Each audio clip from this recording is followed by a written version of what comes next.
Hi guys, Tasha, Mama Bear Prepping. So today, just trying to get this in order for you guys. So basically, I want to talk about what everybody and their mother has been talking about. And bear with me, I'm not feeling too hot today, but I need to get this video out to you guys. And hopefully it will just get somebody out there that may see it will get going on things. And, you know, everybody has been talking about, you know, food shortages and the food crisis and how there's going to be shortages and inflation and all this good stuff. Everybody's talking about it. The news, even the media, even, you know, the fake media, all that, everybody's catching on and talking about this. And what I think people forget is that there are layers to situations like this when they happen, right? And so today I just want to go into the coming food crisis, stuff that you can do to be safe both before and after the food runs out, okay? So what can you do now, and then what can you do when the food runs out? And then we're going to talk quickly about, you know, if you're starting today, you're a prepper, you're not a prepper, but right now you're looking for someone to tell you, hey, what to go out and get, what to just start and grab up right now. I'm just going to throw out an idea, okay? And if you have the money, you have the money. If you don't, scale it down if you can. But just in a really quick synopsis, this is what I think you should be getting. If I today knew that food was going to run out and I was like, okay, what do I get right now to put away? Like, I'm a brand new prepper. I want to just put some stuff away right now today. I've got $100 or whatever. What can I go do? Okay. So this is what I would be doing. I would be going and getting a 20 or 25 pound bag of rice. I think a 20 pound bag of rice is about $9 or $10 at Walmart right now. So I'd be getting a big ass bag of rice. I would be getting a bag of beans. Now, you don't have to get a bag of beans. You could go and get cans of beans, especially because the process to actually cook the beans takes a little bit, right? You got to soak them first and then cook them. But rice and beans, a lot of cultures live off of rice and beans, okay? And then they just add a can of meat, or you just live off of rice and beans, okay? But I would be going and getting a 20 pound bag of rice. I would be getting a 20 pound bag of my favorite beans. If you do not like beans, do not get it. I would be getting 3 cases of vegetables. Right now at Walmart, surprisingly, the vegetables haven't gone up. The last time I went, it's 50 cents a can. You can get 3 cases for like $18. So you get 3 cases of veggies, you get 3 cases of meat. That can be varying meats, okay? Canned meat is what I'm talking about. So there's roast beef, there's Spam, there's canned chicken, there's canned tuna, there's chicken and dumplings. Get you 3 cases of soups and chilies, and you can vary that, right? Get a case of chili, a case of a hearty stew type soup, right? Like a beef stew or something that has kind of all the things together, okay? And I'm not listening right now to all the nutritional people in the audience that might be listening, talking about all the sodium and that stuff. Right now, we're trying to survive. We're not talking about that, okay? Thousands, millions of people eat this stuff, okay? We're talking about right now getting shelf-stable food on your pantry. So 3 cases of your vegetable, 3 cases of your canned meats, 3 cases of your soups and chilies. I would be getting extra bread, cheese, and butter, and throw those in your freezer right now. I would be going and getting 2 more of all my hygiene products. So extra toothbrushes, 2 more things of toothpaste, 2 more things of soap, 2 more things of toilet paper, 2 more things of deodorant, right? All your hygiene, get 2 more backups. That's just like if right now today you wanted to get something on the shelf extra, okay? Go pick up 3 cases of water. Again, I don't really recommend getting bottled water like that, but in this moment of time, if you're just starting and you don't have the extra money to go get the water containers and the treatment and the, you know, and the 5-gallon bucket to keep the rice and just all this stuff, the goal right now for you is to get your ass out there and get this stuff and get the shelf stable stuff and get it somewhere put away. Put it in a closet somewhere, put it in your garage, just get what I just told you right now, put it to the side. And then if you have time, you're going to continue to add to that. Next time, maybe you get a couple cases of ramen noodles. You get a couple cases of the macaroni and cheese, not the bougie macaroni and cheese, the cheap shit. Get you a couple cases of, the rice-a-roni or the like the pastas that are ready to go, the hamburger helpers, because it's got the seasoning and it's got the noodles inside of it. And then again, you could just take a can of corn and a can of, let's say, chicken, and throw that all in a pot and make a huge meal. Okay, we've got to start thinking back to big meals, big pots. Okay, so today, right now, that's the stuff that I would get it now, get it on your shelf, because you're running out of time. Okay, is there better stuff to get? Yes. Is there more healthier ways to get this stuff? Yes. Is there better ways to store it? Yes. But you sir or ma'am, are running out of time. So get those things.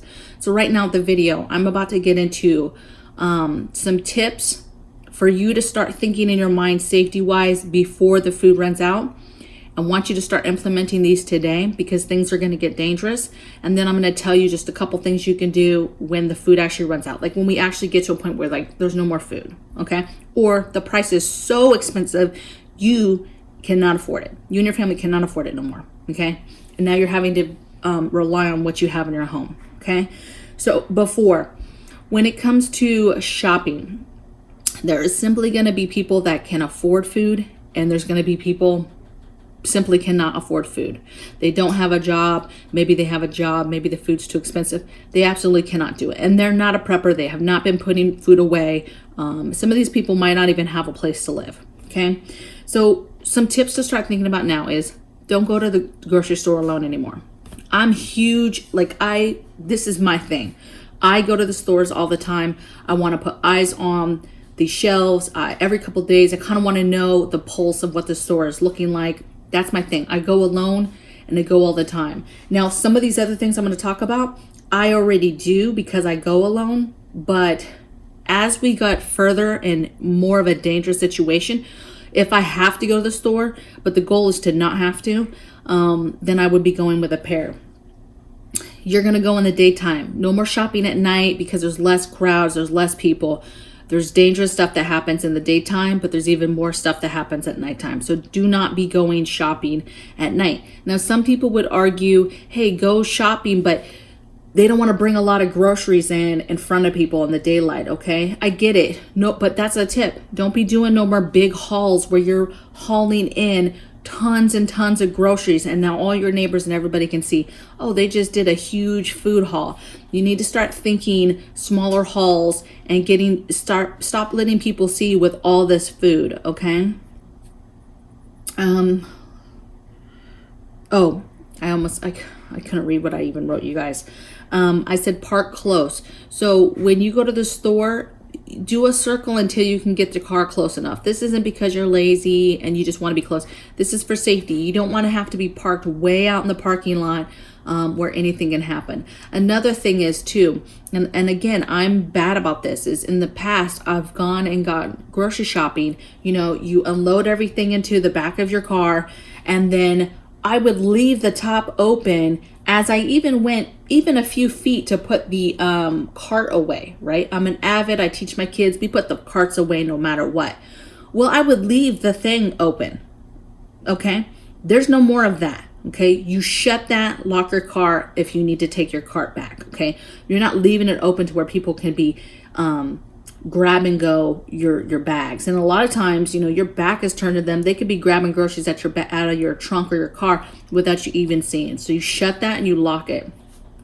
Second thing is you just shut it, and then you're going 20 feet to put a cart away. They can easily open that and then just grab and go as well, okay?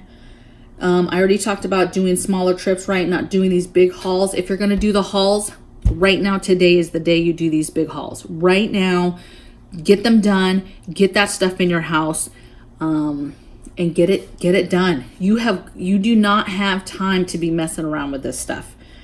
And then this is just old school, okay? And I know a lot of people might think that this is kind of over the top, but just be paying attention to your surroundings. Is anybody watching you load your car up? Is anybody following you home? Well, one, I'm always thinking about safety. So I'm always paying attention to, like, there's been times where I'm going home and this one car is just making all the same turns as me. And I do not like that. And so I will purposely go a whole different way until I lose that person. And then I'll figure out and get back on path to get home. Just because I'm not doing it. I'm not going to be a soft target. Okay. So those are my tips to start doing right now today before things get crazy. And then I just want to talk briefly about a couple things you're going to do when truly, like, you're going to know, like, it's hit. Okay. One, the goal is to get your food and stuff now so that when something crazy happens, you're not the dumbass that has to go to the store to get food because you weren't prepared. Okay. If you have to go to the store, then you're going to do those safety tips I told you. Okay.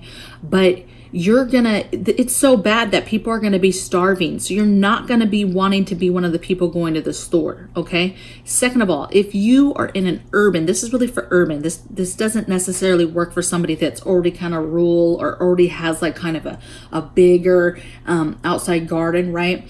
But if you have, like us, any kind of plants and food that you're growing outside on like your porch area, you're going to be wanting to bring those things in. If it's food, I'm bringing it inside, or I'm bringing it to the backyard where maybe it's less exposed, right? Back patio, somewhere where people can't just see it walking by and they're just like, oh, tomatoes.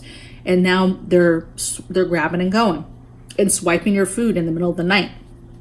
Our front porch area, it'd be easy. Somebody could just easily just grab food and go. Okay. And plus I do a lot in containers. So again, easy. They just grab the whole container and go, right? I've already done all the work for them and then they take it to their house. Okay.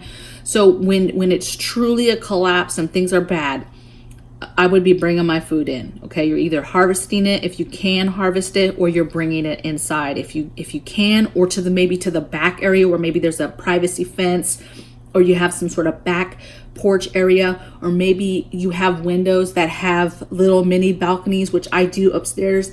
So I would probably be putting plants in those areas so that they're still kind of outside, but they're so high that people can't even possibly get to them. And then the other thing is, we all overeat. Americans, we're horrible about overeating. Okay. Oftentimes think about how many times you cook and you have leftovers. Okay. And that meal lasts a while. Okay. Now, if you're a family that makes a big pot of food and then you guys are very good about eating that for the next 2 or 3 days until it's gone, then that's great. That will work too. But a lot of families don't. A lot of families do not eat leftovers. Whatever's left over, if it doesn't get ate that night, it typically will get thrown away, or it gets put in the fridge and it doesn't get ate. Okay. So you need to really think about portion control and rations when it gets to the point where you cannot go out and get food anymore.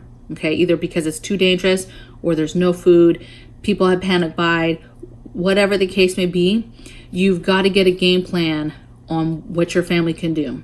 Okay, and you need to start halving the servings. Okay, maybe 3/4, but you need to cut back on what we are eating, and we need to just concentrate on the basics, right? Old school basics: a meat, a starch, and a vegetable, right? And if you can get some fruit in there, cool, but just get the basics, especially when I'm talking like dinner time, right? Or a pot, rice and beans, and throw a meat in there.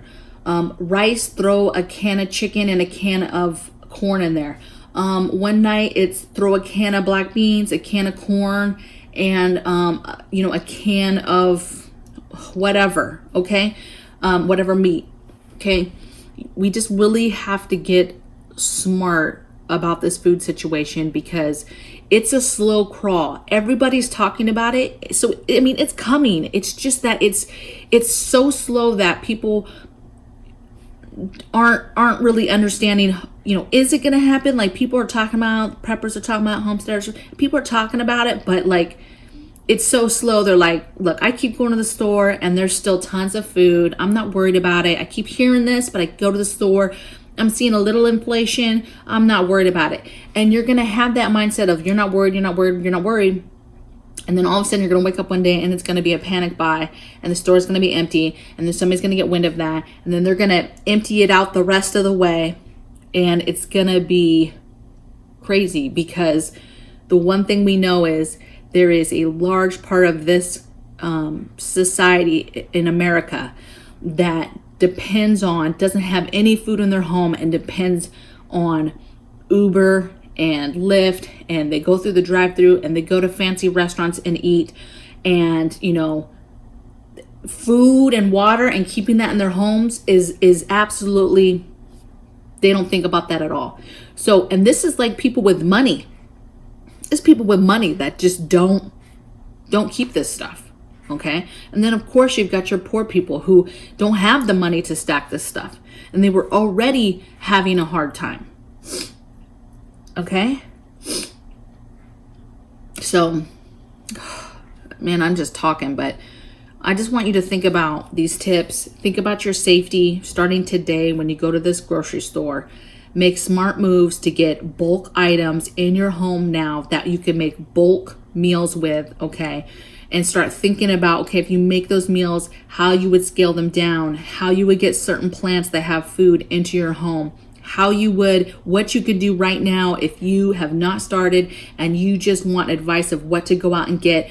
Go out and get you 3 cases of all those things, get you your rice, get your stuff. And then next thing, all your backups to your hygiene. And then think about off grid if there's no power. Now that food that you just got, a lot of it's in cans. You could just open it up and eat it. But if you had to heat something like cook the rice, right? Do you have a pan to cook it in that you could cook it over a fire, over your barbecue? And what is your alternate source to cook food? Okay. Because usually stuff happens and it's just going to be a domino. God forbid food goes bad. We have nowhere to get food, and then the grid goes down. So you've got to be thinking about how you're going to cook food. Okay. But what's great about shelf stable food is a lot of it, you open the can up and you eat it. So make sure you have your can opener, and make sure that you're able to at least be able to get into these cans and eat them. But stuff like rice, you need to be able to cook that in a pan. If you've got a barbecue, great. Go stock up and get your fuel right now. Go out there right now. Go to Costco or store, whatever. Go get you 6 bags of charcoal right now. If you have a barbecuer, go get your bags of charcoal right now and stock up on them. If you have a propane, go get you 2 propane tanks. Fill them up, keep them. Okay? Right now. This food thing, I know it's a slow crawl, but baby, it's coming. So I would love to hear in the comments below what you're doing to get your family ready. I hope this didn't scare anybody, but some people need to be scared. You need to get your ass out there, and you need to start prepping and get your stuff ready, because this is coming. And when it finally hits, it's going to be so fast and hard, we're not going to know what to happen. Or maybe it's a slow crawl all the way, but either way, it has the same result. So I'll see you guys on the next video. Please subscribe, share, and like. And blessings from my bear cave to your guys, okay? Thank you for sticking around with me today. I'm a little out of it. So see you guys next time.